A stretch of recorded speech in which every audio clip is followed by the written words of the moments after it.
have a really interesting episode. Our guest is Nicole Laurent. I don't know how you would say that in French, Kenna. Laurent. I don't know, something like that.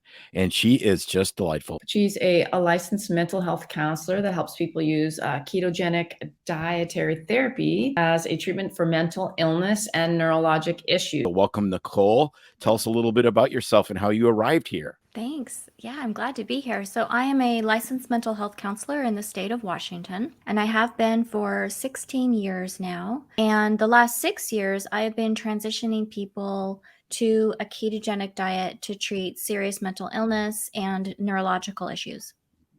Outstanding. I had a serious health issue go on, and I did the ketogenic diet and I got a huge results. And one of the things that I noticed was my mood improved, and I wouldn't have even identified myself as having any anxiety or feeling overwhelmed necessarily, because I'm a mental health counselor. I got lots of tools, I got lots of skills, I'm thriving doing all the things. People often, not always, will make progress with my work, but my gosh, it is rough. It is hard to do therapy when your brain doesn't work well. And what does the immune system do when it's chronically dysregulated?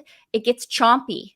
It gets overactive. You will find in the research literature for all of them, really, areas of brain hypometabolism that have been identified. And it will literally eat and take away neurons that could have been saved. Asking about fasting, how the ketogenic diet, at least from the research I've done, actually even came about in the early 1920s, so over 100 years ago, was they wanted to come up with a diet that mimicked fasting because fasting worked so well for seizure disorders, but yet you can't have people never eat. Right. So they're like, is there a way we can feed these people so they stay in whatever metabolic world they were in fasting continuously? And then thus keto was born. And, now we've been doing this off and on for the last 100 years. It's always blown my mind when you think of how small pharmaceuticals are and how great the effect is. And yet we completely ignore everything else we put in our mouth because that doesn't matter. Yeah. And it's so counterintuitive. Yeah.